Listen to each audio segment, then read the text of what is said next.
ماں باپ کے ساتھ بھلائی کرو۔ اگر ان میں سے ایک یا دونوں تمہارے سامنے بڑھاپے کو پہنچ جائیں تو ان کو اف تک نہ کہنا اور نہ انہیں جھڑکنا، اور ان سے بات ادب کے ساتھ کرنا، اور عجز و نیاز سے ان کے آگے جھکے رہو اور ان کے حق میں دعا کرو کہ اے پروردگار، جیسا انہوں نے مجھے بچپن میں شفقت سے پرورش کیا ہے تو بھی ان کے حال پر رحمت فرما۔ جو کچھ تمہارے دلوں میں ہے تمہارا پروردگار اس سے بخوبی واقف ہے۔ اگر تم نیک ہوگے تو وہ رجوع لانے والوں کو بخش دینے والا ہے۔ اور رشتہ داروں اور محتاجوں اور مسافروں کو ان کا حق ادا کرو، اور فضول خرچی سے مال نہ اڑاؤ کہ فضول خرچی کرنے والے تو شیطان کے بھائی ہیں، اور شیطان اپنے پروردگار کی نعمتوں کا کفران کرنے والا یعنی ناشکرا ہے۔ اور اگر تم اپنے پروردگار کی رحمت یعنی فراخ دستی کے انتظار میں جس کی تمہیں امید ہو ان مستحقین کی طرف توجہ نہ کر سکو تو ان سے نرمی سے بات کہہ دیا کرو، اور اپنے ہاتھ کو نہ تو گردن سے بندھا ہوا یعنی بہت تنگ کر لو کہ کسی کو کچھ دو ہی نہیں، اور نہ بالکل کھول ہی دو کہ سبھی کچھ دے ڈالو، اور انجام یہ ہو کہ ملامت زدہ اور حسرت زدہ ہو کر بیٹھ جاؤ۔ بے شک تمہارا پروردگار جس کی روزی چاہتا ہے فراخ کر دیتا ہے، اور جس کی روزی چاہتا ہے تنگ کر دیتا ہے۔ وہ اپنے بندوں سے خبردار ہے اور ان کو دیکھ رہا ہے۔ اور اپنی اولاد کو مفلسی کے خوف سے قتل نہ کرنا، کیونکہ ان کو اور تم کو ہم ہی رزق دیتے ہیں۔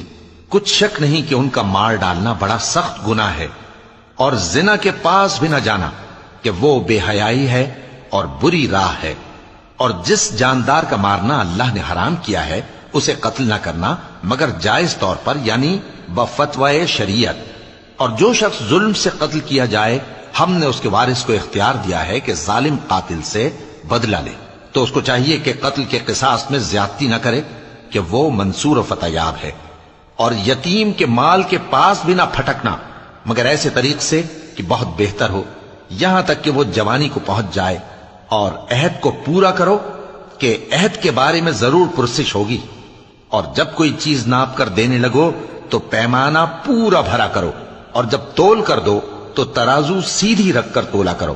یہ بہت اچھی بات اور انجام کے لحاظ سے بھی بہت بہتر ہے۔ اور اے بندے، جس چیز کا تجھے علم نہیں اس کے پیچھے نہ پڑ کہ کان اور آنکھ اور دل ان سب اعضاء کے بارے میں ضرور باز پرس ہوگی۔ اور زمین پر اکڑ کر اور تن کر مت چل کہ تو زمین کو پھاڑ تو نہیں ڈالے گا اور نہ لمبا ہو کر پہاڑوں کی چوٹی تک پہنچ جائے گا۔ ان سب عادتوں کی برائی تیرے پروردگار کے نزدیک بہت ناپسند ہے۔ اے پیغمبر، یہ ان ہدایتوں میں سے ہیں جو اللہ نے حکمت کی باتیں تمہاری طرف وحی کی ہیں، اور اللہ کے ساتھ کوئی اور معبود نہ بنانا کہ ایسا کرنے سے ملامت زدہ اور راندہ درگاہ بنا کر جہنم میں ڈال دیے جاؤ گے۔ مشرکو، کیا تمہارے پروردگار نے تم کو تو لڑکے دیے اور اپنے لیے فرشتوں کو بیٹیاں بنایا؟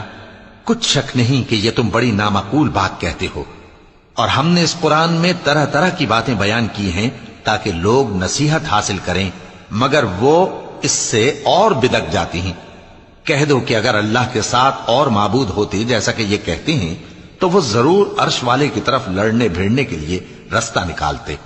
وہ پاک ہے اور جو کچھ یہ بکواس کرتے ہیں اس سے اس کا رتبہ بہت عالی ہے۔